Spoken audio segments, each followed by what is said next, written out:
Hello, I'm Linda S. Cunningham, author of The Marauder and His Daughter from the 1944 memoir of Merrill's marauder, Larry W. Stevenson.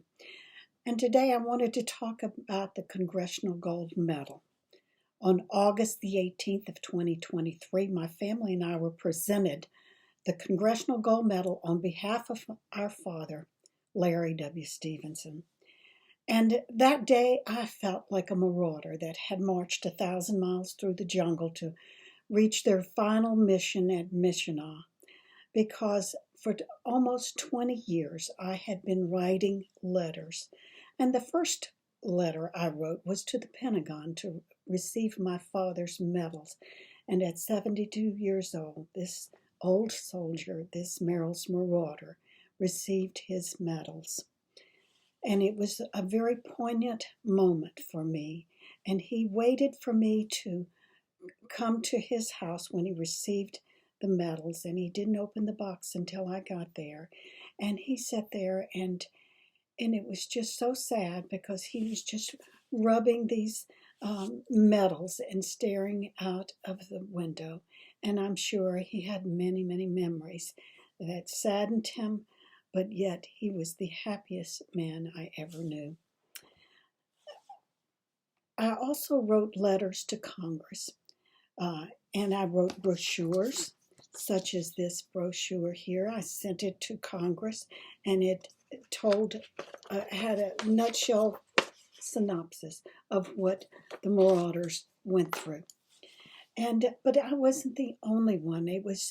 We had many members of the Merrill's Marauders Association, the Merrill's Marauders Proud Descendants Associations. We had lawyers and people from all walks of life that petitioned Congress to honor these men. And like the Marauders, we never gave up. Mission accomplished. In the beginning, the way I got interested in this, I found my father's diary in the attic, and I was very curious. And I didn't tell him I found the diary, but I wanted to know about the war, and I talked to him about it, and he wouldn't open up about it. He wouldn't speak about it. And it was many years later when he started going to the Merrill's Marauders Association and met his fellow marauders, the ones that had survived, that he began to open up, and it was very healing. And and after he began going to these reunions, he decided to transcribe his diary with me. And entry after entry, he told about the world of the jungle, about the world of war, and about the world of survival. And what was amazing about these marauders, I met many of them, they were very grateful and humble men, and they said we were only doing our job. They didn't consider themselves heroes. One of the greatest gifts I received from my father was his insistence that I write. And after we transcribed that diary, he told me, he says, now you can write the heck out of this story. And so that's how I got started writing The Marauder and His Daughter. And it's a poignant story told from the eyes of a rifleman. And he was a non-commissioned officer. The book includes his 1944 diary, which he kept daily except for 2 days when the fighting at Napunga was so severe that he didn't have time to make any entries that day. So let me tell you a little bit about the organization of Merrill's Marauders. President Roosevelt called for volunteers for a dangerous and hazardous mission. And they were looking for volunteers that had jungle combat training. And so many of the Marauders came from the Caribbean Command, as well as the United States, and from different islands like Guadalcanal and the Solomon Islands and New Georgia Island. And so there was 3,000 men volunteered. And they were broken up into 3 battalions. And they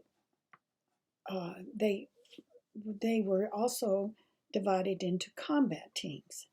And the first battalion was the red and white combat teams. The second battalion was the green and blue combat teams. And the third battalion was the orange and khaki combat team. My dad was 3rd Battalion, Orange Combat Team, Company L. And the casualty rate was initially thought to be 85%, but it turned out to be 80%. More men died of disease than were shot.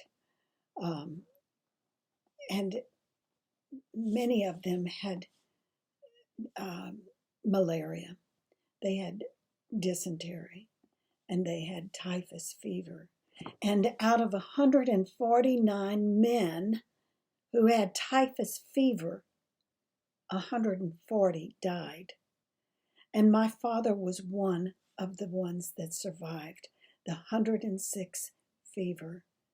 And he relapsed several times. And I didn't even know about this until I took him to a cardiologist one day. And he told the doctor, he said, when he was in the war, that there was a round that came through from a long distance and hit him in the chest. It knocked him over in his foxhole, and he was severely bruised. And he later found that bullet in his pocket. And the doctor was incredulous, and I was incredulous. And my dad said, did that hit cause my heart damage? And the doctor said that he thought it was the typhus fever and the 106 degree fever that he had that caused his heart damage.